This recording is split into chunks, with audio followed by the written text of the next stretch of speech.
Agora sim, graça e paz. Boa noite mais uma vez, pessoal. Hoje a gente vai ver um estudo das duas cartas a Timóteo.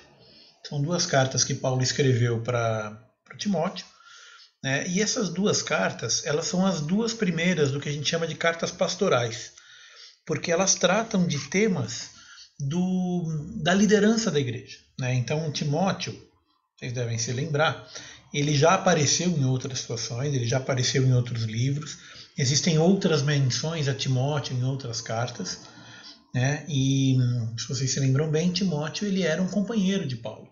Ele era um companheiro das viagens, ele era um companheiro do evangelismo, né? E ele era já nesse ponto um ministro, ele já era o que a gente chama hoje de pastor, né? Para simplificar, mas ele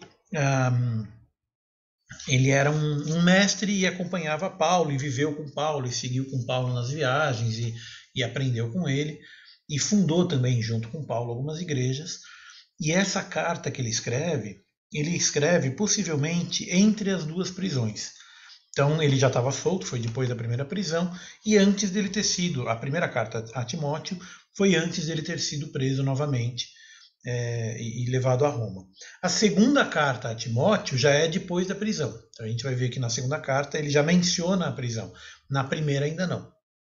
Na primeira carta, ele deixa Timóteo em Efésio. Então vocês lembram das cartas aos Efésios? Lá ele menciona que ele ia enviar Timóteo para ensinar, principalmente doutrinas relacionadas à fé, a santa fé, né, a fé verdadeira, combatendo as doutrinas falsas, principalmente, lá em Efésios isso fica bem claro, aqui na carta ao Timóteo também ele deixa mais ou menos claro, então ele combate principalmente o legalismo, que é aquelas pessoas que eles gostam de, como é que chama? Eles acreditavam que para você ser salvo não bastava ter a fé em Cristo, né? Eles acreditavam que para você ser salvo era preciso continuar seguindo a lei de Moisés. Então ele combatia os legalistas e os judaizantes, que também obrigavam, por exemplo, aos novos convertidos, eles achavam que o novo convertido tinha que se circuncidar e esse tipo de coisa, seguir as festas e tudo mais. E ele combate também o gnosticismo. Então, o gnosticismo é aquela ideia de que você tem que buscar o conhecimento pelo conhecimento. Então, quem seguia o gnosticismo tinha a ideia de que ele tinha um conhecimento profundo, um conhecimento superior, um conhecimento secreto, né? Então, a ideia do gnosticismo é essa, que você conhece, e de certa forma isso é uma arrogância, porque ele crê que você, os estudantes, né, os gnósticos, têm um conhecimento superior. Eles são superiores porque eles sabem mais, eles conhecem os segredos, né? Então eles conhecem mais do que outras pessoas. Essa era a ideia básica por trás do gnosticismo. E na carta a Timóteo isso se revela através das discussões. A gente vai ver logo no primeiro capítulo da carta, ele menciona isso. As discussões a respeito de genealogia. Então, é errado discutir sobre genealogia? Não, é errado, totalmente não é. Você pode até conversar, ensinar, discutir, mas do jeito que eles faziam ali, eles faziam como se a discussão da genealogia de Cristo fosse uma matéria extremamente importante e que isso ganhava prioridade sobre outras coisas. E aí quem achava que tinha entendido a genealogia já se achava superior, porque eu compreendi a genealogia e é desse jeito, enfim. Tinha um foco muito grande em cima disso. Esse estudo era só um exemplo do que Paulo menciona aqui.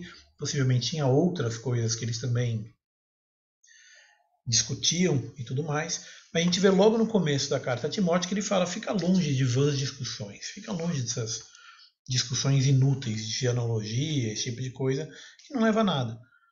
O que a gente tem que se preocupar, e essa é a verdadeira fé, essa é a verdadeira doutrina, o que ele chama de sã doutrina, é o amor.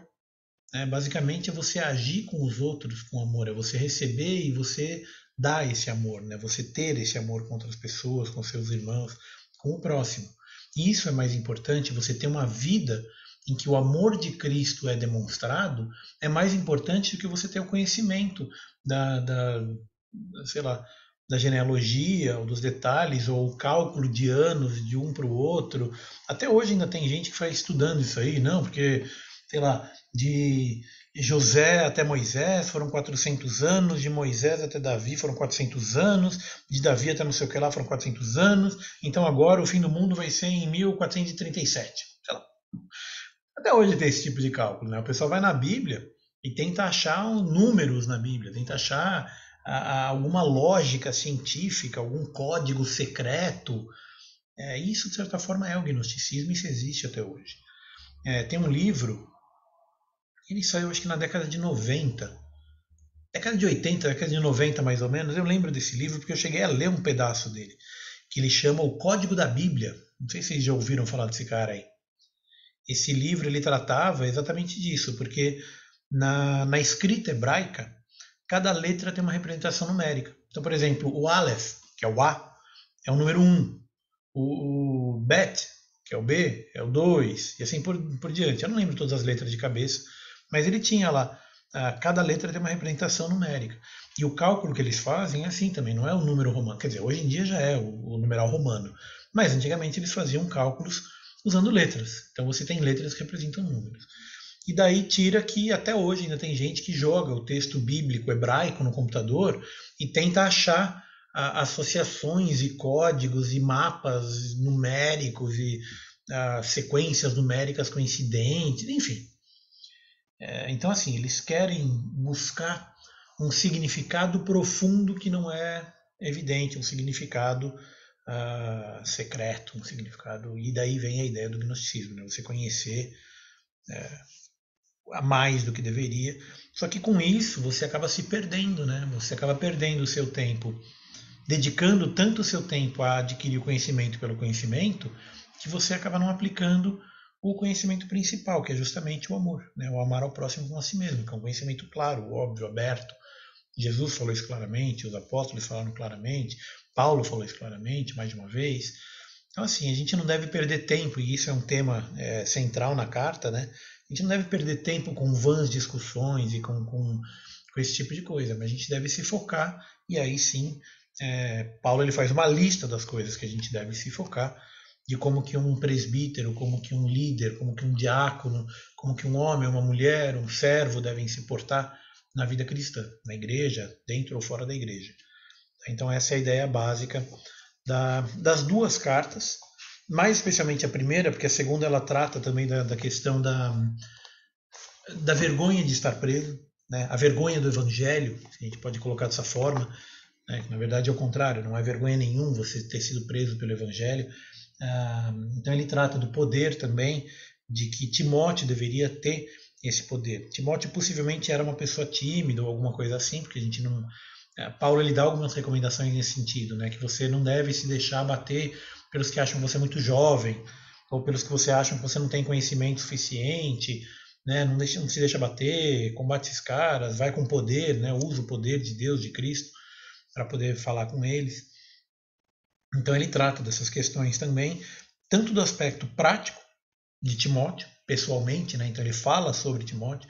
Tem inclusive uma passagem na segunda carta que ele menciona, né, que para misturar um pouco de vinho na água por causa do estômago, que ele tinha alguma doença de estômago, então que para você misturar um pouco de vinho na água ali podia ajudar na digestão. Eu não sei exatamente o que é, ele não é muito claro, mas ele dá essa sugestão. Lembrando que um dos companheiros de Paulo era Lucas, e Lucas era médico. Então é possível que essa seja uma dica que Lucas deu, né? E que Paulo, quando escreveu a carta a Timóteo, botou essa recomendação aí. Para você misturar lá um pouquinho de vinho na água. E, enfim, e muitas outras recomendações de como que ele deve levar o ministério. Na primeira carta, ele fala muito sobre isso, sobre o ministério, as coisas que ele deve fazer em relação ao ministério. Então é na primeira carta, no capítulo 3, que a gente encontra um dos textos mais conhecidos da Bíblia, né, que ele fala que aquele que busca o episcopado, que boa coisa, né, você está buscando, que é aquele que tenta ser um líder, que tenta ser um líder da igreja, é uma coisa boa que está buscando. E aí ele dá as recomendações, como que deve ser esse líder, como que um líder de igreja deve agir, como que ele deve ser, né? Então vamos lá. Sem mais delongas, deixa eu ver se eu pulei alguma coisa. Então o tema da primeira carta, Aqui no livro, eu estou usando de novo com referência através da Bíblia, né, livro por livro. Esse aqui é um livro que eu já tenho usado bastante, principalmente nesse trecho das aulas em que a gente tem estudado as cartas paulinas. Eu estou em todas as aulas usando esse livro como referência e naturalmente a Bíblia e comentários bíblicos. Tá? Mas aqui no livro ele fala o seguinte, na primeira carta, pode ser resumida da seguinte forma: as qualidades e deveres do ministro cristão e sua relação com a igreja, o lar e o mundo. Ele foi escrita para instruir Timóteo dos deveres do cargo, né, isso eu já mencionei, e para avisar ele contra os falsos mestres. Então, aí nesses falsos mestres entram os legalistas, que eu já comentei, e gnosticistas, entre outros. Tá? Então, no capítulo 1, vamos abrir a Bíblia, 1 Timóteo, capítulo 1. Eu estava lá em 2 Timóteo, então deixa eu chegar em 1 aqui. Pronto. Então, em 1 Timóteo, capítulo 1, logo no segundo verso, ele já faz uma declaração a respeito de Timóteo que eu acho extraordinária, né? Que ele chama Timóteo de verdadeiro filho na fé.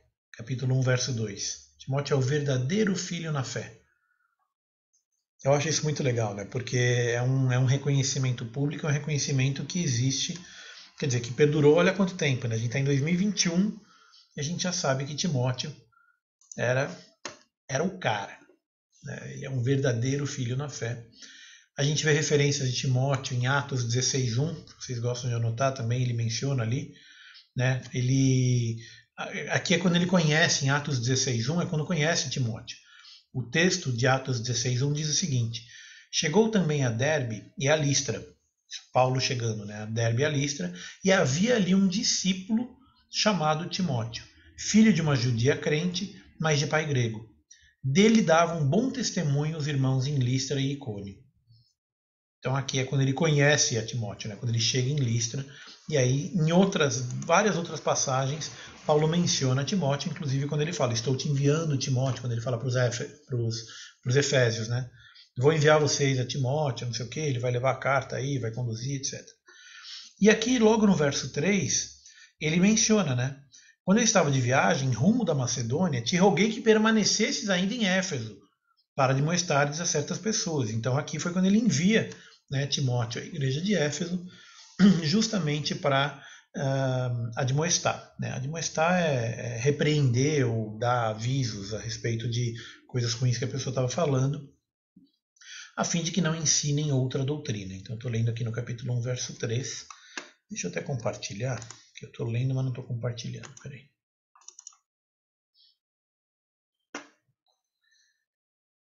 Pronto. Cadê?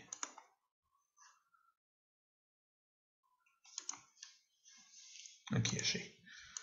Bom, então, no capítulo 1, verso 3, ele menciona, né, que deixou Timóteo ali em Éfeso. Porque Timóteo era um verdadeiro filho na fé e ele estava lá para admoestar, para avisar, ou para avisar contra, né, as pessoas que estavam indo contra a doutrina, que estavam ensinando outra doutrina. E olha só, aqui vem o trecho que eu mencionei agora há pouco. E que nem se ocupem com fábulas e genealogias sem fim. Então aqui é uma menção exatamente a gente não ter que ficar o tempo inteiro se preocupando com genealogia e fazendo aquele estudo detalhado e fábulas, etc., que antes promovem discussões, mais promovem discussões do que o serviço de Deus na fé. Quer dizer, não adianta nada você ficar discutindo esse tipo de coisa. Você até pode ler o texto, ensinar, aprender e tal, mas não vale a pena você ficar entrando no mínimo detalhe da vírgula, do ponto de, não, porque esse veio antes daquele, que veio depois do outro, mas se você for ler na genealogia de Mateus, está diferente da genealogia de Marcos, né? Então, irrelevante. É irrelevante. Por quê? Porque o que a gente deve fazer é que o amor que procede de coração puro e de consciência boa e de fé sem hipocrisia. Isso aqui é o que a gente deve fazer, o amor que procede do coração puro. Desviando-se de algumas pessoas dessas coisas, perderam-se, bom, e aí ele vai numa bronca para essas pessoas aí. Aí ele menciona que você até pode estudar a lei é boa. Né? Aqui no verso 8 ele fala, a lei é boa, se alguém dela se utiliza de modo legítimo. Então, para que serve a lei? A gente já estudou isso em outras aulas, mas vocês saberiam dizer assim, resumidamente, para que serve a lei?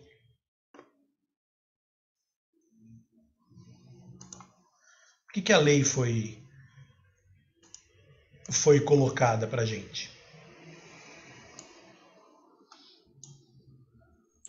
Aberto.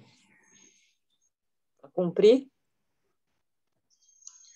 Sim, a gente tem que cumprir, mas qual que era o propósito dela? Por que ela foi ensinada? Dirigir uma sociedade, coordenar, colocar regras, regrar uma sociedade, né? Naquela época isso era importante. Lembrando que quando a gente estudou o livro de Gênesis, a gente viu, né, que a lei ela era dividida em vários pedaços. Você tinha a lei civil, que era exatamente sobre isso. A lei civil ela servia para mostrar para as pessoas como fazer, como não fazer, com relação a roubo, a assalto, assassinato, a adultério, a mentira, enfim, as leis civis que todo Estado tem. O Brasil tem uma lei civil, lei penal e tudo mais. Então você tinha esse aspecto da lei. E tinha a lei espiritual, né, que ela tem um caráter um pouco mais permanente. A lei espiritual são regras de convivência entre os homens e regras de convivência com Deus, né, o relacionamento do homem com Deus. Mas Jesus, depois os apóstolos, e Paulo ele reforça bastante isso, Paulo ele coloca que a lei, o propósito principal dela é revelar o pecado. Então a gente estuda, ou a gente aprendeu, teve conhecimento da lei para que o pecado fosse revelado. Porque através da lei, eu conhecendo a lei, eu conheço o meu erro. Mas a lei ela não traz a salvação. Ela aponta para o pecado, ela não aponta para o juízo. Ela aponta para a punição, ela não aponta para o amor.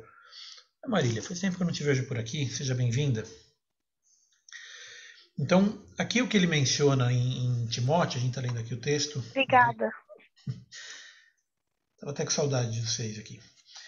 Então, a gente está lendo 1 Timóteo, capítulo 1, verso 8, tá? Só para você acompanhar aqui junto com a gente. Então, o que ele está mencionando aqui é que a lei é boa, se alguém utiliza de modo legítimo. Mas olha só o que ele coloca como propósito da lei. Tendo em vista que não se promulga a lei para quem é justo. Então, a lei não serve para quem é justo. Quem é justo não precisa da lei. Ele menciona isso numa outra carta, se não me engano, aos Coríntios. Ele fala quem faz essas coisas, e aí antes disso ele listou, né, as coisas boas que você pode fazer, amor, misericórdia, longanimidade, perdão e tudo mais. Quem faz essas coisas, para quem pratica essas coisas não tem lei. Porque você já está praticando a lei de Deus, que é fazer essas coisas. Essa é a verdadeira propósito da lei. Mas por que ela foi criada? Para transgressores, rebeldes, irreverentes, pecadores, ímpios, profanos, parricida, matricida, homicida, impuro, sodomita, raptores de homem, mentirosos, perjuros e para tudo quanto se opõe a sã doutrina. Quer dizer, a lista aqui é longa. É para esses que serve a lei. Porque se você não tivesse a lei, se você não tivesse alguém que diga que roubar é errado, roubar não seria errado. Se não tivesse algum lugar que está escrito que matar é errado, matar não seria errado. Né? Então, se você não tem lei, pode tudo. Se você não tiver uma lei de trânsito, se não tiver alguém que diga que você não pode passar do farol vermelho, por que você vai parar no farol vermelho? Então, isso aqui é um exemplo moderno do propósito da lei. Então, a lei, ela aponta para o erro. Ela fala assim, se você fizer isso, você vai pagar dessa forma. Se você fizer outra coisa, você vai pagar de outro jeito. Mas é sempre assim. É erro, punição. Erro, punição. Ao passo que a graça, ela tem um sentido oposto. A graça é o acerto, bênção. Acerto, bênção. Se você fizer as coisas dessa forma, se você fizer as coisas positivas, o resultado é a bênção e o resultado final a salvação. A aproximação que a gente tem com Deus. Então, o que ele coloca é isso. A lei é boa. Ela é boa para que a gente conheça o pecado. E para que a gente fuja dele. Não para que a gente faça ele. Que nem eu li outro dia. Eu estava vendo, não sei aonde que eu estava vendo, que o pessoal falou, não, porque se você quiser aprender tudo que tem de errado, você vai na Bíblia. Porque na Bíblia tem adultério, tem assassinato, tem morte, tem traição, tem mentira. Tem mesmo. Tem tudo isso lá. Mas em que contexto? Quando ele fala do assassinato, morte, adultério e tudo mais, ele está falando de uma forma positiva? Ele está falando, não, tem que fazer isso mesmo, tá certo? Isso aí é assim que ela fala? Certamente que não. Então a Bíblia menciona essas coisas, fala de escravidão também. Mas não está falando que é uma coisa boa. Você ter escravidão, você ter assassinato, você ter essas coisas. Pelo contrário. Então você não pode usar ela de uma forma, digamos, deturpada. Então a lei é boa para você conhecer o pecado, para você conhecer o erro, mas a graça vem para você conhecer a salvação. né? E aí ele continua no verso falando exatamente isso. Sou grato para com aquele que me fortaleceu, Cristo Jesus, e que me considerou fiel e tal. E, bom, e assim ele vai e fala sobre a graça, né? Ele fala sobre a palavra de Cristo e fala sobre o próprio ministério, justificando, né, o próprio ministério e falando que em outro tempo ele era blasfêmio, perseguidor e insolente. Ele mesmo perseguia a igreja, mas que ele foi salvo. Pela misericórdia, ele foi salvo. E transbordou, porém, a graça do nosso Senhor com a fé e o amor que é em Cristo Jesus. E ele termina com um trecho que é até um título, é um comecinho de uma música, né? Assim, ao Rei eterno, imortal e invisível, Deus único, honra e glória pelos séculos dos séculos. Amém. Pena que a Ritinha não está aqui, senão eu ia pedir para ela cantar isso aqui. Vocês lembram dessa música, né? Ao Rei eterno e imortal, invisível, mas real, a Ele dedicamos o louvor. Esse trecho aqui, ó. Ao Rei eterno e imortal, invisível, mas real. Bom, e aí ele continua falando com Timóteo, que Timóteo ele deve combater o bom combate. Então é daqui que a gente tira a ideia de que Timóteo possivelmente era uma pessoa tímida, era uma pessoa, não digo fraco no sentido de força física, nem mental, nem nada, mas assim, ele evitava o confronto. Então aqui ele está falando para você combater o combate, e firmado na profecia, firmado na... Porque ele recebeu, Timóteo recebeu uma profecia, que ele menciona, segundo as profecias, que antecipadamente fosses objeto. Combate, firmado nelas o bom combate, mantendo a fé e a boa consciência, porquanto alguns, tendo rejeitado a boa consciência... Bom, e aí ele comenta que algumas pessoas foram contra a boa fé, né, a sã a doutrina, e ele menciona, ele nomina duas pessoas, Himeneu e Alexandre, os quais entreguei a Satanás. Olha só, lembrando que logo no comecinho, no capítulo 1, ele fala que Timóteo era um verdadeiro filho da fé, e Himeneu e Alexandre ele entregou a Satanás. E aí a gente vai ver no 2 Timóteo que possivelmente esse Alexandre aqui, ele era da pá virada mesmo, como diria minha avó. Esse aí era malvadão, porque em 2 Timóteo ele faz uma nova menção a Alexandre. Então a gente acha que Alexandre ele serviu como de testemunha contra Paulo, para que Paulo fosse preso. Então esse cara aí realmente não era gente boa não. Mas olha que palavra pesada, né? Os quais entreguei a Satanás para serem castigados, a fim de não mais blasfemarem. Então existia aí uma blasfêmia, possivelmente essa blasfêmia era dirigida a Paulo, né? Então eles possivelmente estavam falando contra o ministério de Paulo.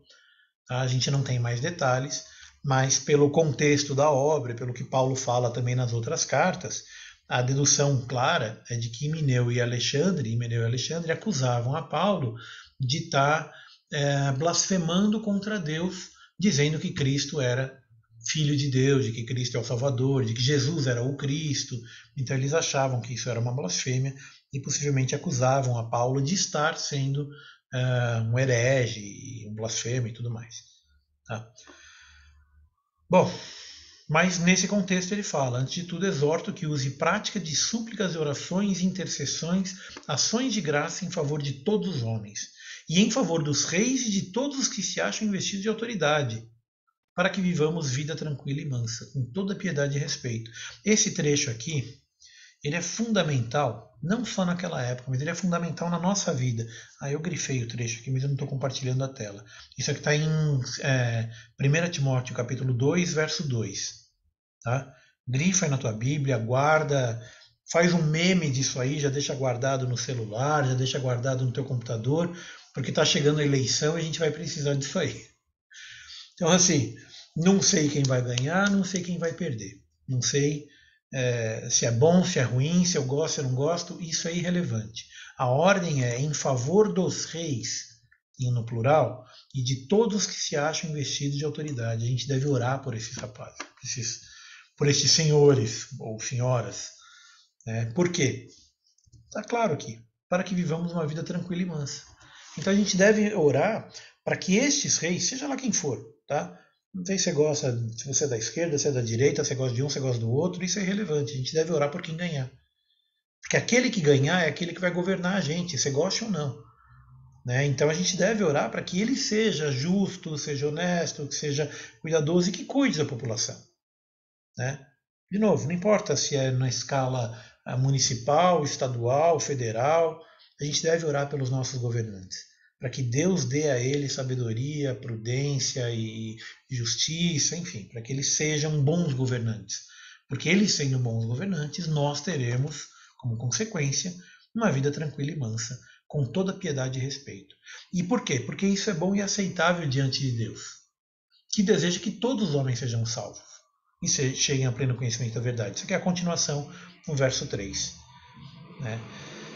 Então, esse aqui é um trecho que é importante a gente saber e a gente fazer. Usar de prática de súplicas, orações, intercessão e ação de graça em favor de todos os homens, em favor dos reis e de todos os que se acham investidos de autoridade. Seguindo um pouco mais para frente, eu vou pular aqui para o verso 8. Do verso 8 ao verso 15 é o trecho que eu falei que é um pouco mais polêmico. Na verdade, ele é bastante polêmico e é até hoje, né? Esse trecho aqui, ele trata da forma como a gente deve agir durante o culto, né? Então ele fala, né? Quero, portanto, que os varões orem em todo lugar, levantando as mãos, sem ira e sem animosidade, ou seja, para de confusão, para de briga.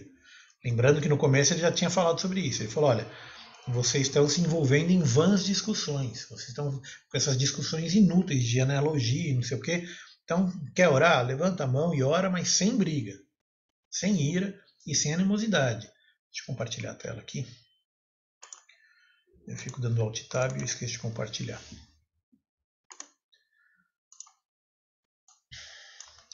E aí vem o trecho que ele fala sobre as mulheres, né?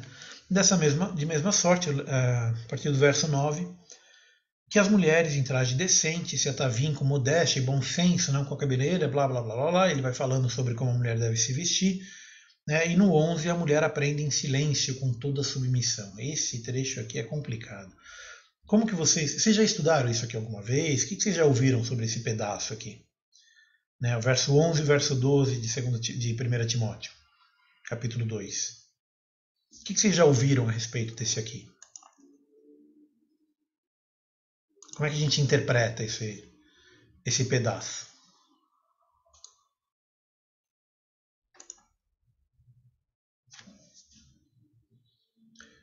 Zé Luiz, está no mudo. Acho que você falou alguma coisa, mas não deu para ouvir. Eu estava conversando com a Magali, que isso é muito difícil. Não é uma interpretação fácil.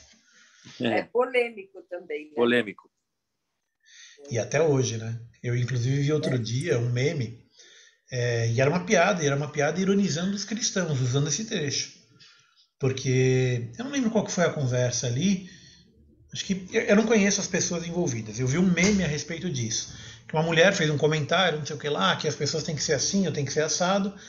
E aí o outro respondeu para ela, falou, mas então você é crente? Sou sim, não sei o que, isso está na Bíblia. Aí ele mandou isso aqui. Eu falei, então isso aqui também está na Bíblia. Eu não permito que a mulher ensine nem exerça autoridade de homem, esteja porém em silêncio. E aí, Paulo era machista, misógino, sexista e tantos outros istas que a gente vê hoje? A gente fazendo uma leitura rápida desse trecho parece que sim, né?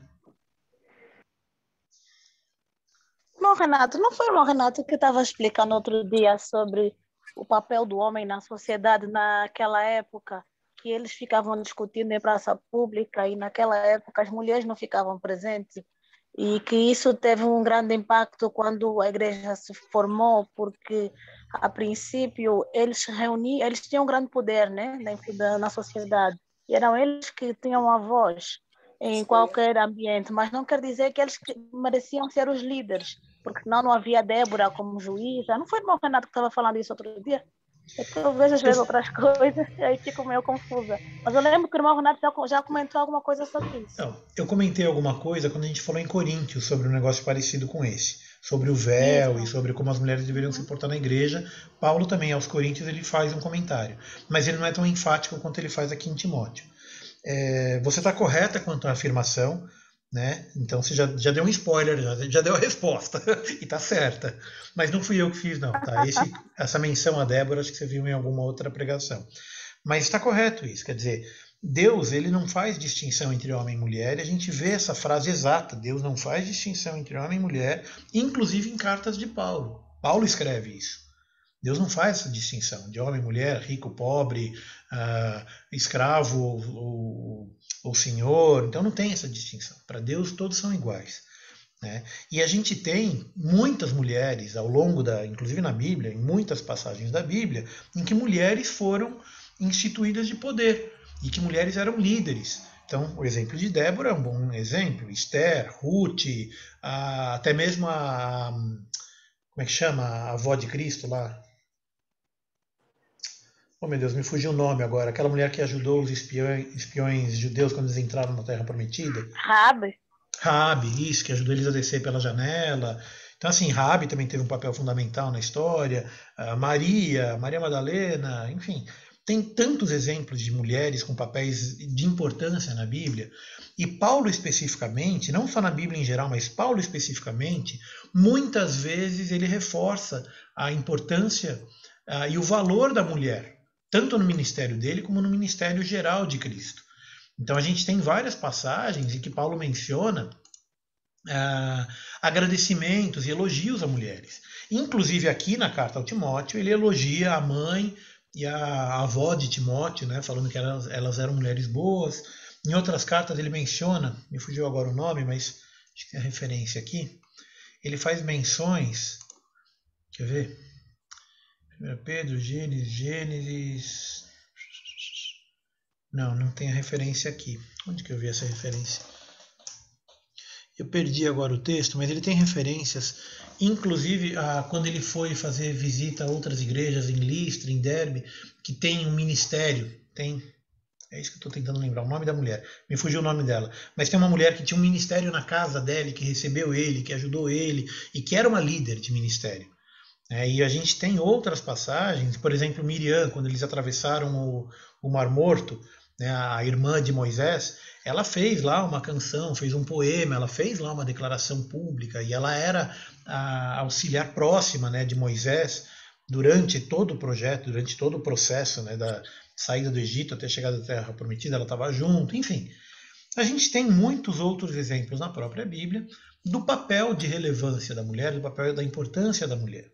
Então, o que esse trecho aqui especificamente quer dizer? Quando ele fala assim, olha, a mulher aprende em silêncio, com toda submissão, e não permito que a mulher ensine nem exerça autoridade de homem, esteja, porém, em silêncio, parece uma mensagem dura, né? Parece uma mensagem dura se a gente tirar do contexto.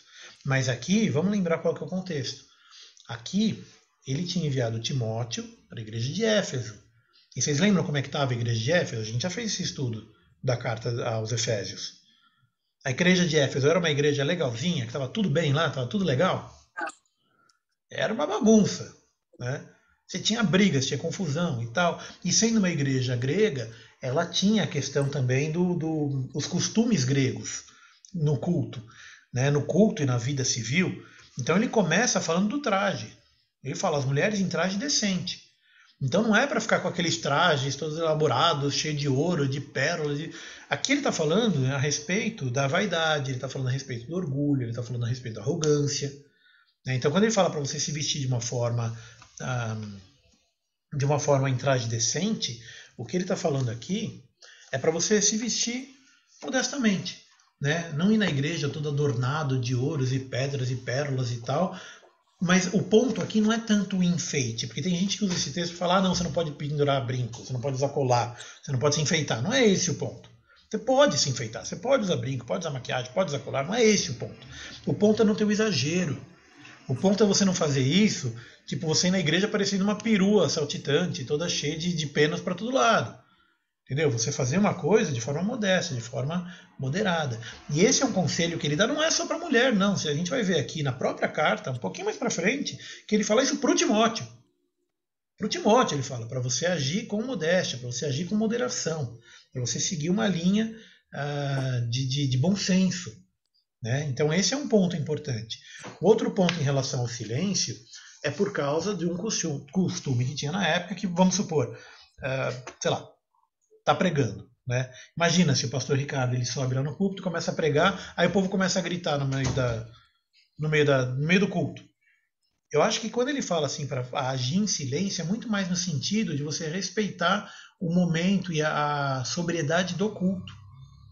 É muito mais nesse aspecto do que qualquer outra coisa. Aprenda em silêncio significa que deve ouvir, né, a pregação, e ouvir o que está sendo falado, o que está sendo pregado, e não ficar interrompendo, não ficar gritando, não ficar fazendo bagunça. Então aqui ele tem muito mais a ver com a ordem do culto do que com a mulher ficar, não abrir a boca. Né? Então quando fala mulher aprende em silêncio, em toda submissão, aqui ele está tratando de um problema local. Era o mesmo problema que tinha na igreja de Corinto. A gente já falou sobre isso, já tratou sobre esse tema. Né? Que você tinha o costume quem não era cristão, quem não tinha se convertido, o culto a Afrodite, se eu não me engano, que era parte do culto a Afrodite, a prostituição. Isso era parte do culto. Né? Então as mulheres se vestiam de forma extravagante, o cabelo de um jeito, o ouro, não sei o quê. Então aqui ele está meio que contrapondo isso, entendeu? Se você é uma mulher que se despia, então você não pode se igualar àquela que é uma sacerdotisa de Afrodite. Percebe qual que é a relação aqui? E ele diz respeito também, aqui no livro ele fala o seguinte, quer ver? A ênfase do versículo 12 parece visar a mulher que usurpa autoridade sobre o homem. Quer dizer, que arroga a si uma autoridade que Deus não lhe deu. Paulo está falando em termos gerais, e particularmente as mulheres casadas. Outros versículos da Escritura demonstram claramente que Deus, em casos especiais, concede o ministério à mulher. Eu já falei de vários, aqui tem várias referências. Então, em Êxodo 15, 20, ele está falando lá da Miriam. Em Juízes 4:4, ele está falando da Débora. Em Reis 22:14, ele fala da... fugiu o nome agora, mas enfim. Em Joel, em Atos, em Romanos, em Coríntios, em Filipenses. Em Coríntios e Filipenses, eram esses trechos que eu estava procurando. 1 Coríntios 11, 5. Abre para mim, por favor, alguém. 1 Coríntios 11, 5 e outra pessoa em Filipenses 4, 3. Aí quem achar pode ir ler já. 1 Coríntios 11, é 1 Coríntios 11, 5 e o outro é Filipenses 4, 3. Lê pra gente, por favor. Pode ler. Filipenses, né? Filipenses. 1 Coríntios o quê? 11, capítulo 11, verso 5. Filipenses. Lê 1 Coríntios aí. 1 Coríntios 11, verso 5. Abre aí que eu vou ler então. Pode ler. Mas toda mulher que ora ou profetiza com a cabeça descoberta desonra a sua própria cabeça, porque é como se estivesse rapada. Em Filipenses 4, 3. E peço-te também a ti, meu verdadeiro companheiro, que ajude essas mulheres que trabalharam comigo no Evangelho, e com Clemente e com os outros cooperadores, cujos nomes estão no livro da vida. E eu vou ler Romanos 16:1. Romanos 16:1 diz assim: recomendo-vos a nossa irmã Febe, ou Fibe, que está servindo a igreja em Cancreia, para que a recebais no Senhor como convém aos santos e ajudeis em tudo que vos vier a precisar, porque tem sido protetora de muitos e de mim inclusive. E um pouco depois, no 3, saudai Priscila e Áquila, meus cooperadores em Cristo Jesus. Então, assim, ele menciona as mulheres. Esse trecho de Romanos é o que eu falei agora há pouco, né, da igreja de Corinto. Essa questão da igreja de Corinto que eu mencionei agora era exatamente aquilo, da mulher que vai à igreja não deve se parecer com uma prostituta. E a prostituta naquela época, ela fazia a cabeça raspada, enfim, muitos brincos e colares e tal. Então, acho que a questão aí ela é muito mais cultural relacionada à época do que uma questão eterna. Né? Porque a mulher, ela pode, ela deve, ela, ao longo da história, ela teve muitas vezes o papel um papel predominante, né, na Igreja de Cristo. Bom.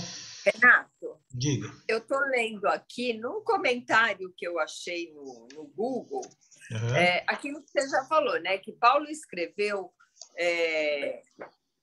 isso quando Éfeso estava numa guerra na igreja, praticamente, né?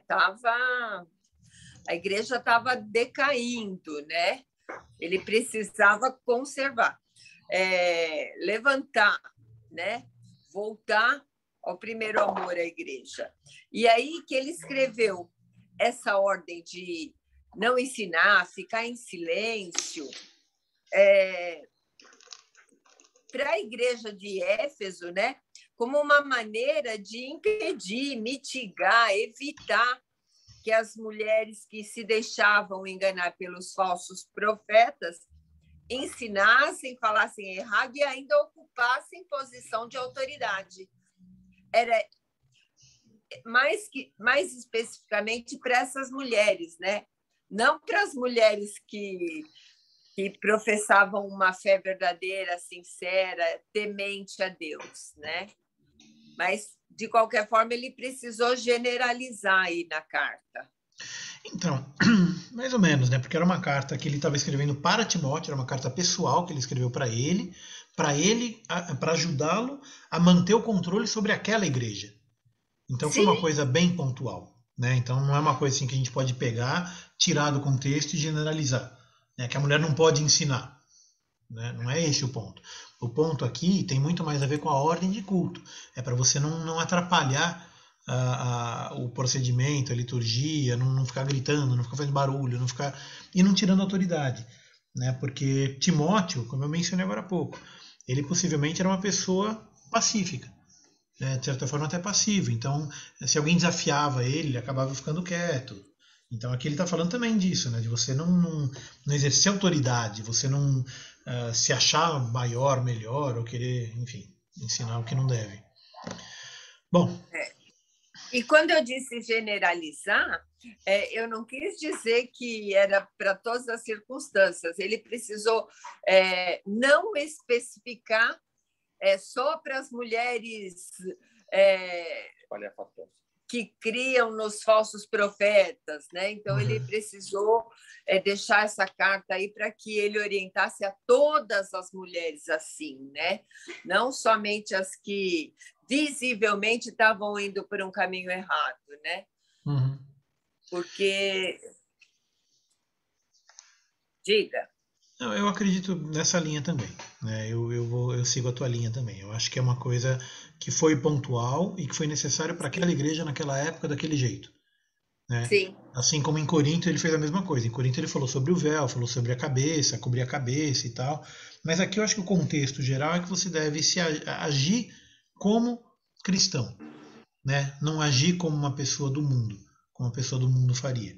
Então acho que esse seria digamos, o contexto que está por trás dessa história aqui, tá? Sim. Bom, isso aqui ficou claro para todo mundo? Alguém tem mais alguma dúvida? A gente pode seguir em frente? Não, tá claro. Em frente. Então vamos lá. Deixa eu compartilhar aqui de novo. Irmão Renato, desculpa. Pode-se dizer ou pensar que o facto de haverem muitos homens no ministério é pela capacidade que eles já tinham de eloquência mediante o grande público, certo que antigamente, né, eram mais os homens que tinham a capacidade de se reunir para discutir assuntos de sociedade. Ou seja, quando esses líderes se convertiam, eles já tinham mais capacidade de enfrentar e já tinham mais capacidade de se comunicar. Enquanto que, apesar de que algumas mulheres também eram líderes, mas era mais uma função do homem ir à frente, se comunicar, falar, trazer a novidade, ou não é por isso? Ou foi mesmo acaso, ou Deus permitiu que os homens é que fossem à frente? Por que é que sempre teve mais relevância o homem em relação à mulher?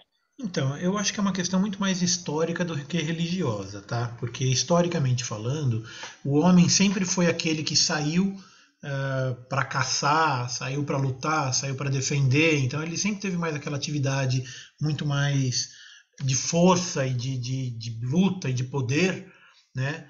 do que a mulher. A mulher, historicamente falando, isso eu estou falando de, sei lá, 5, 10 mil anos atrás, estou falando da história da civilização humana, a mulher ela ficava em casa cuidando da casa. Né? Então ela cuidava das crianças, ela cuidava dos animais, ela cuidava da plantação, ela cuidava da ordem ali da casa e da cidade como um todo, enquanto o homem cuidava da luta, da defesa, da caça, da pesca, do, sei lá, entrar no mar e sair navegando. Então, foi, acho que muito mais uma questão histórica. E naquela época, em especial, era o homem geralmente que recebia o ensino. Então era o homem que era educado, era o homem que fazia, por exemplo, no Egito, você não tinha evidência de uma pessoa que era escrivão, mulher. Né? Os escrivãos eram todos homens, os sacerdotes eram todos homens. Então isso foi uma coisa que veio vindo historicamente. E Israel não foi diferente disso. Né? O povo judeu, o povo de Israel, não foi diferente disso. Então tinha como é que eu posso dizer, os líderes em geral eram homens.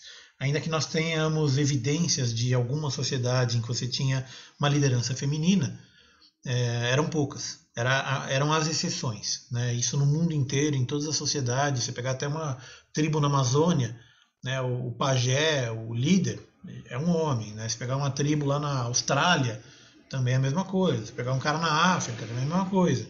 Então acho que tem muito mais a ver com força física e se impor do que qualquer outra coisa. Mas não em relação à capacidade intelectual. Porque intelectualmente falando, eu acho que os dois têm a mesma capacidade. Tanto que hoje a força física já não é mais tão importante assim. Claro que ainda tem lá sua importância, mas eu não preciso mais sair para caçar. Eu posso ir no mercado e compro minha carne. Aí qualquer um pode ir no mercado comprar uma carne. Né? Então, assim, a força física hoje tem uma importância um pouco menor. E aí o que acontece? Existe uma equiparação muito maior. Ainda não é 100% equiparado. A gente está longe disso, na verdade. Existe uma luta, sei lá, nos últimos 50 anos, talvez até menos do que isso, de você equiparar o trabalho feminino com o masculino. Equiparar salários, equiparar funções, equiparar... E hoje eu vejo no mercado de trabalho, eu não tenho uma distinção assim numérica de homens e mulheres. O pessoal que eu trabalho na minha profissão é equilibrado. Né? Eu tenho, por exemplo, a minha chefe é mulher. Né? O chefe dela é um homem, mas o chefe dele é uma mulher. Os meus pares também, eu lido com homens e mulheres o dia inteiro. Então, já existe uma equiparação um pouco maior, porque hoje é muito mais importante, não que é muito mais importante, mas a força física perdeu um pouco da importância e isso traz a capacidade intelectual num nível equiparado a homens e mulheres que têm a mesma capacidade nesse sentido.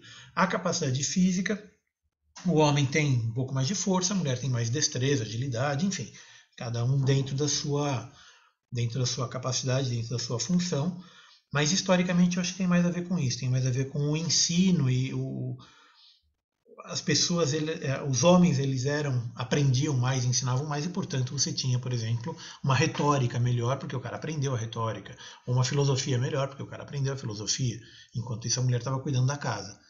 Então acho que foi muito mais nessa linha, assim, até pouco tempo atrás, não muito. Até Bom, menos de 100 Renato, anos. você também comentou que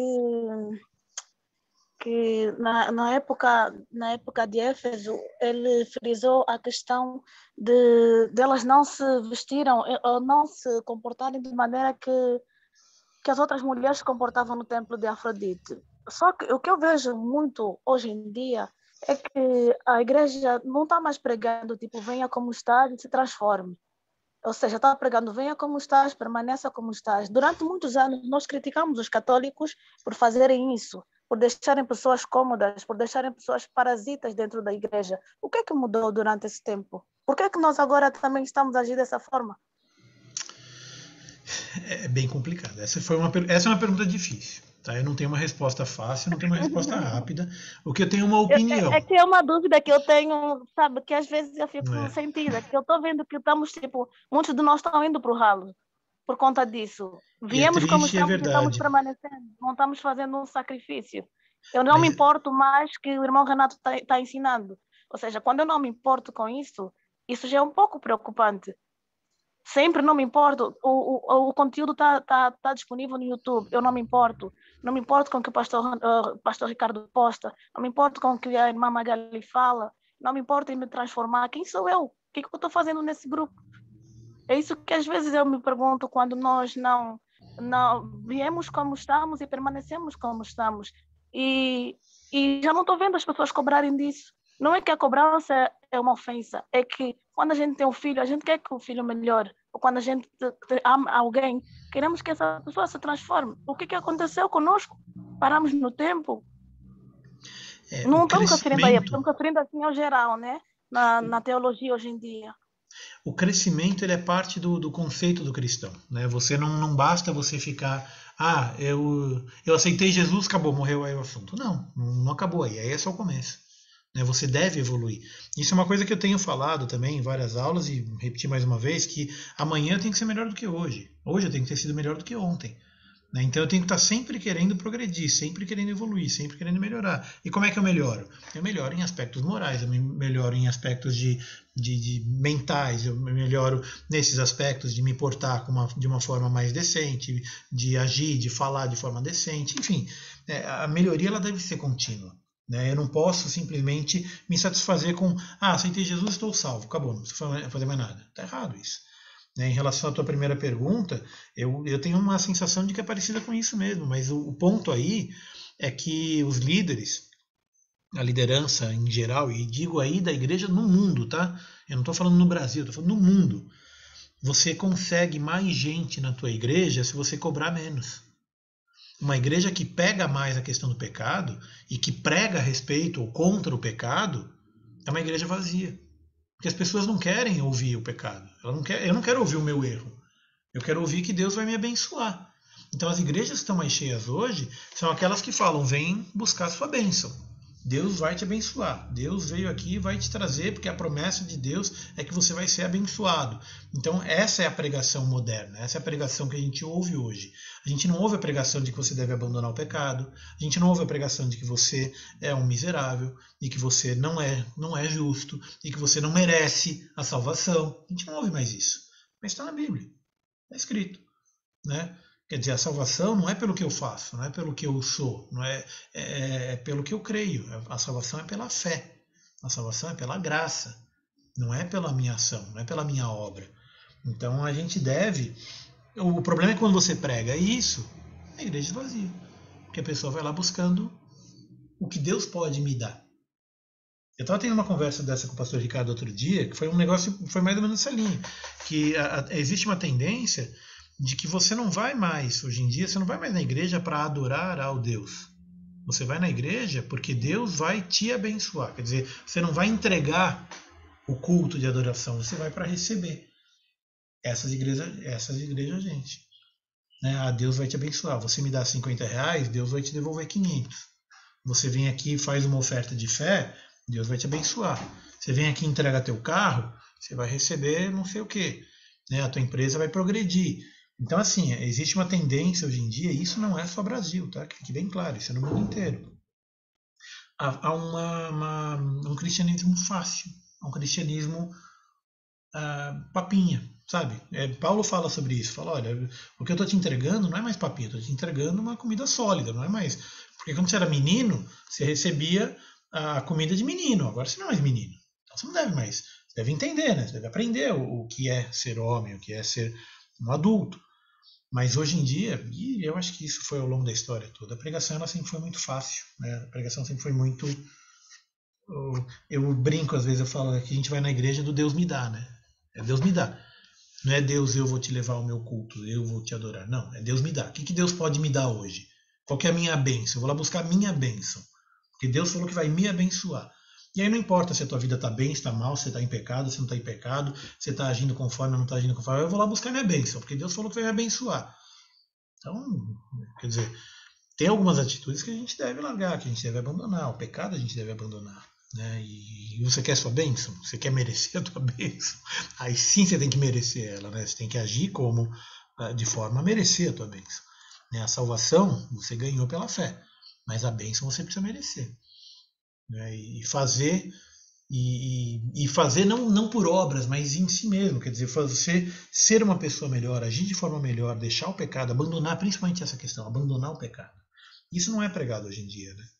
O que é triste, poucas igrejas pregam isso, e as que pregam eu acho que são as que a gente deve buscar, são as mais sérias.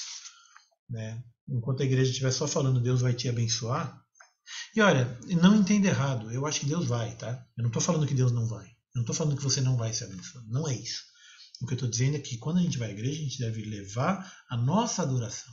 Daí vem a bênção de Deus. Não eu vou lá buscar minha bênção. Bom, mas vamos voltar aqui para o texto de Timóteo. As qualidades do bispo. A gente está no capítulo 3.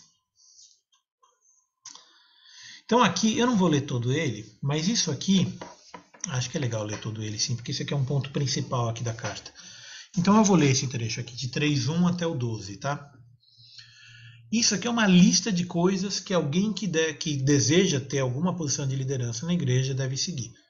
Né? Então ele começa assim, 3:1. Fiel é a palavra. Se alguém aspira o episcopado, excelente obra almeja.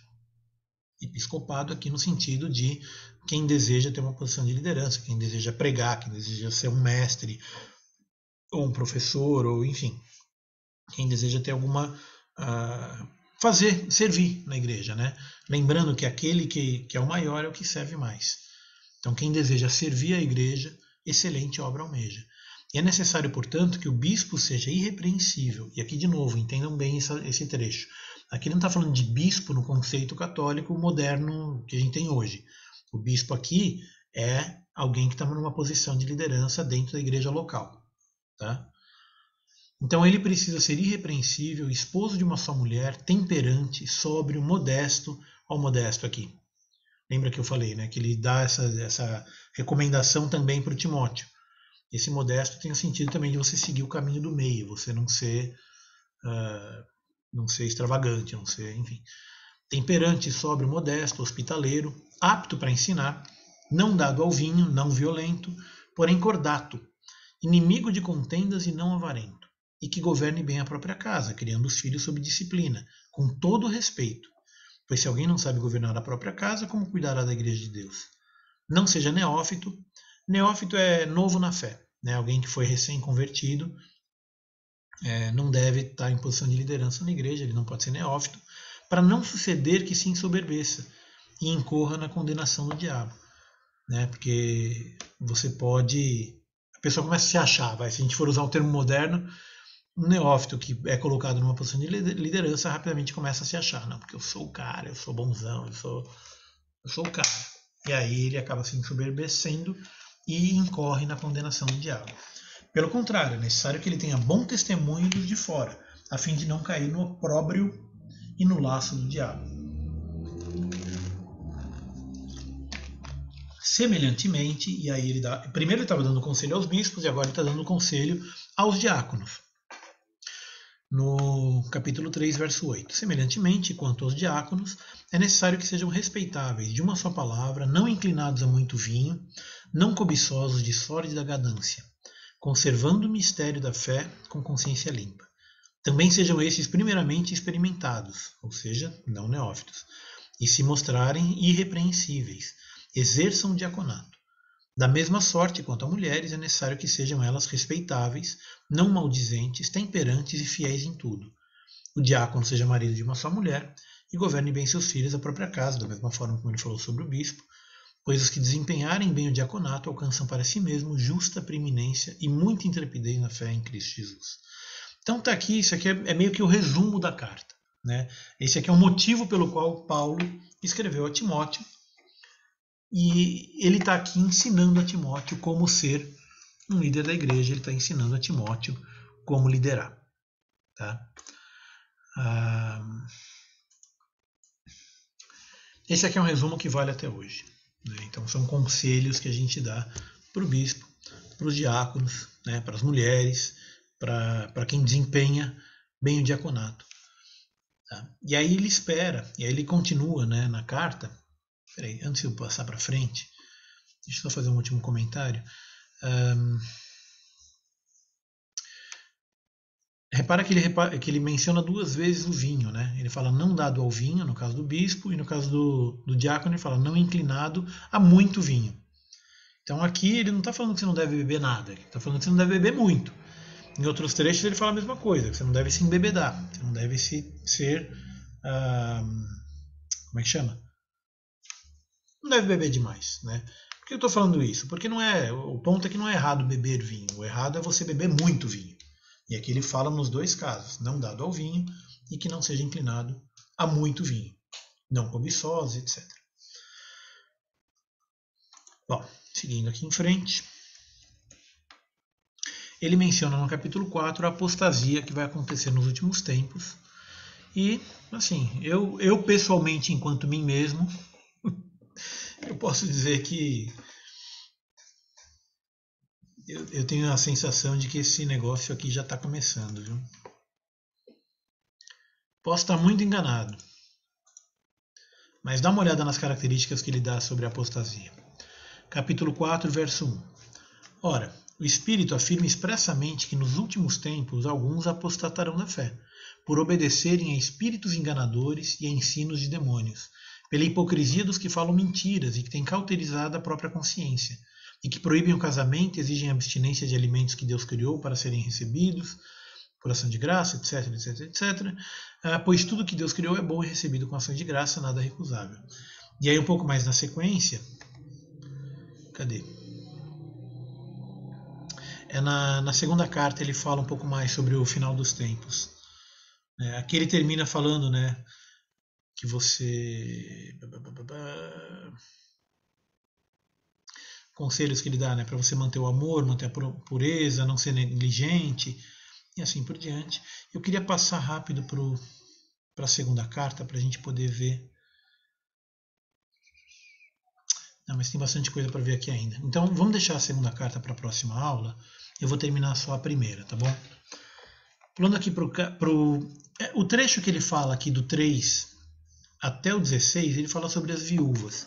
Então, aqui ele trata da questão da viúva pelo seguinte, é um ensino desde sempre, desde o Antigo Testamento, de que a gente deve cuidar da viúva e do órfão, né? Então, esse é um ponto que já vem... A história de Israel, ele fala sobre isso. Ele já falava lá em Davi, antes disso lá em Moisés, na própria lei fala sobre cuidar da mulher e da viúva, Jesus fala sobre isso, da viúva e do órfão, Jesus fala sobre isso, e aqui ele fala também. Mas aqui ele coloca um critério, que ele fala para a gente cuidar da viúva verdadeiramente viúva. O que é isso? Se uma viúva tem filhos e netos, então eles podem cuidar da viúva. Então aqui o que ele está falando é para a gente cuidar daquela que realmente não tem, né? Não tem uma... Não abandonar as outras. Porque se a outra tem filho e neto, mas que o filho e neto negligencia, então sim, a gente deve cuidar dessa também. Mas nesse caso aqui ele fala para a igreja para adotar e cuidar das que são verdadeiramente viúvas, as que não tem ninguém que possa cuidar delas. Lembrando que naquela época...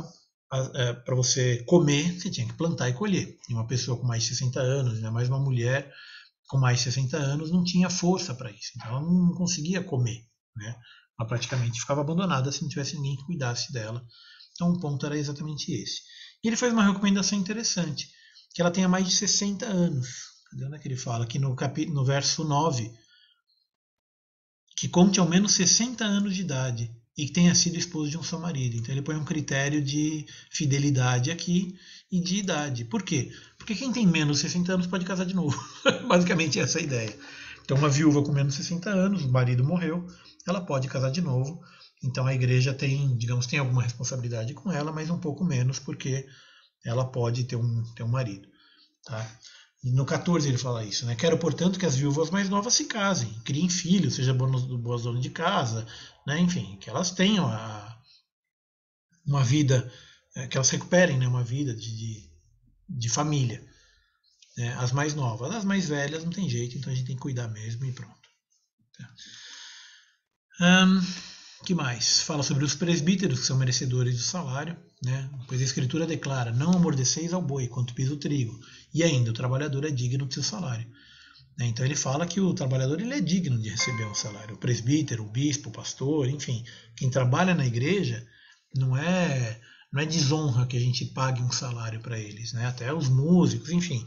Tem gente que faz isso como dedicação, como uma oferta. E fala claramente, isso aqui é uma oferta, eu não quero receber salário. Mas tem gente que vive disso. Então, só para dar um exemplo, uma igreja que eu estou frequentando agora, aqui em Santo André, a gente tem lá na igreja o departamento de mídia. Né? O departamento de mídia, o líder desse departamento, ele é um profissional disso aí.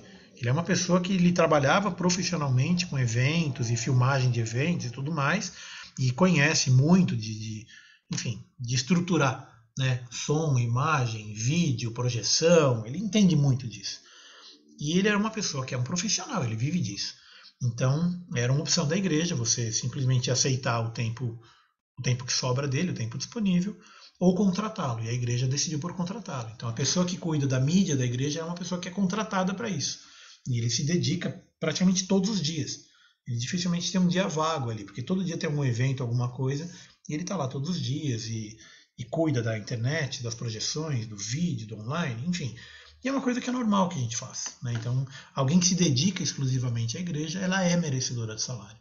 Né? Então, a gente fala de um pastor, a gente fala de um ministro, um ministro de louvor, alguém que se dedica exclusivamente à igreja, né? É digno do seu salário. Bom, e para fechar, ele fala, né, no capítulo 6 a respeito dos falsos mestres e o perigo da riqueza. Então, ele fala para você simplesmente tomar cuidado com isso. Porque, olha, se alguém ensina outra doutrina, no capítulo 6, verso 3, e não concorda com as sãs palavras do Senhor Jesus Cristo e com o ensino segundo a piedade, é infatuado, nada entende, e tem mania por questões de contendas palavras, nasce inveja, provocação, difamação, enfim. Então, a gente deve fugir desse tipo de pessoa e ensiná-los, né, a sã doutrina. Mas olha só, quem faz esse tipo de coisa, a outra doutrina, eu grifei aqui no capítulo 6, verso 5, por fim, por homens cuja mente é pervertida e privados da verdade, supondo que a piedade é fonte de lucro. A gente vive isso até hoje, né? Supondo que a piedade é fonte de lucro. Então as pessoas usam conceitos cristãos ou a própria igreja como fonte de lucro. Perceba que há uma distinção muito clara aqui entre o trabalhador honesto e sincero, que é merecedor do salário, e aquele que ensina outra doutrina e que, enfim, nasce de inveja, provocação, difamação, suspeita maligna e tal, cuja mente é pervertida e privada da verdade, supondo que a piedade é fonte de lucro. Então ele é piedoso porque ele consegue ganhar alguma coisa com isso. E aí ele faz um aviso sobre a riqueza, né, para a gente tomar cuidado. Ora, os que querem ficar ricos caem em tentação e cilada. Então, a gente tem que tomar cuidado com isso.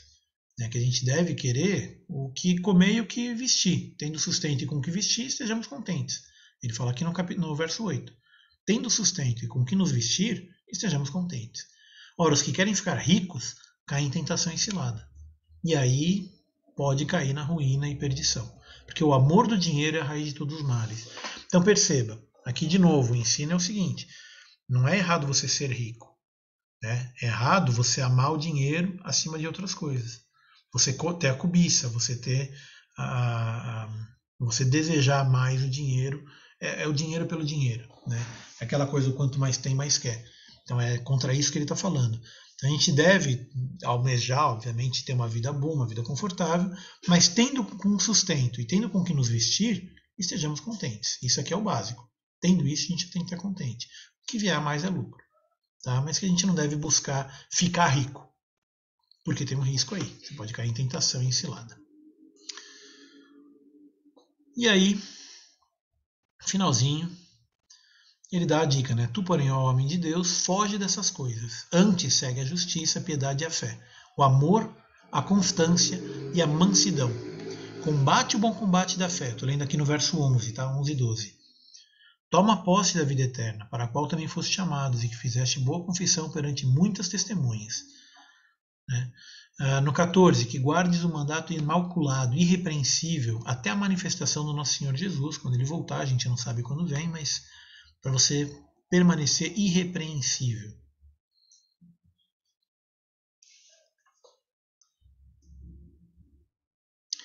E ele termina, pulando um pouquinho mais para o finalzinho, no verso 20, e tu, ó Timóteo, guarda o que foi confiado, evitando falatórios inúteis e profanos e as contradições do saber, como falsamente lhes chamam, pois alguns professando se desviaram da fé. Então aqui, de novo, ele termina a carta falando para evitar discussões inúteis, né? Falatórios inúteis e profanos e contradições do saber. Então aqui, de novo, ele está falando contra o gnosticismo.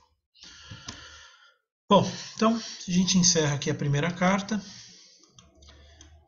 A segunda carta,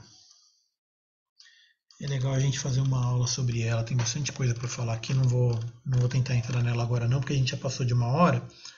Então na próxima semana a gente estuda a segunda carta a Timóteo, tá bom? Antes de encerrar, alguém quer fazer um comentário adicional?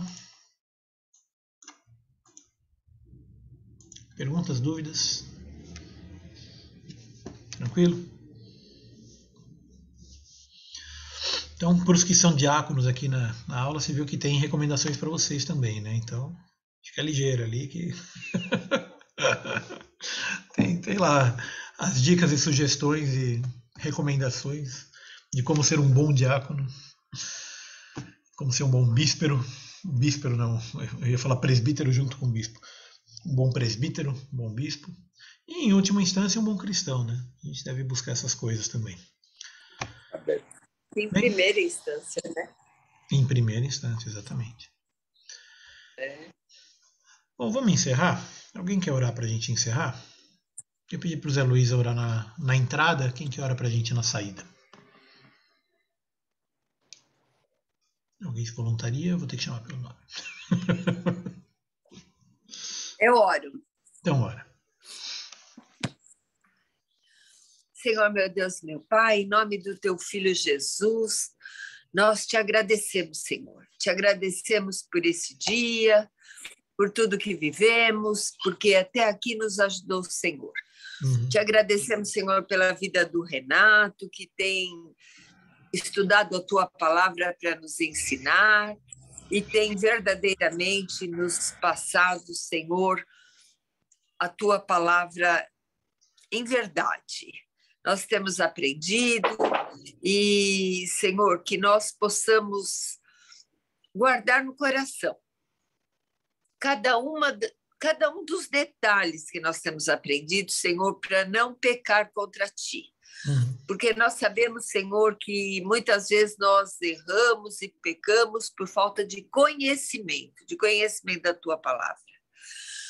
Mas o Senhor tem nos prestigiado, o Senhor tem nos ajudado, o Senhor tem nos contemplado com essas aulas, Pai. E por isso nós te damos graças. Te pedimos, Senhor, que saibamos, Senhor, nos desviar do mal, evitar a contenda, que nós possamos ser, de fato, Senhor, zelosos da tua obra, com a perfeita consciência do que tu queres de nós, Senhor. Ensina-nos, Pai, cada dia mais. E abençoa, Senhor, cada vida que tem se proposto a ouvir as aulas, principalmente ao Renato, que tem nos ofertado com essas aulas. Abençoa aqueles que entraram hoje e principalmente os que não puderam entrar, Senhor, que eles possam estar presentes na próxima aula. E segue, Deus, abençoando a nossa noite, livra-nos de todo mal, dá-nos um sono tranquilo e contempla-nos, Senhor, com o teu Espírito Santo. Assim oramos e te agradecemos em nome de Jesus. Amém. Amém. Amém. Amém. Deus abençoe Amém. a todos. Tenha uma boa semana. A gente não se vê mais até terça-feira. Amém. Beba com moderação, hein, Zé?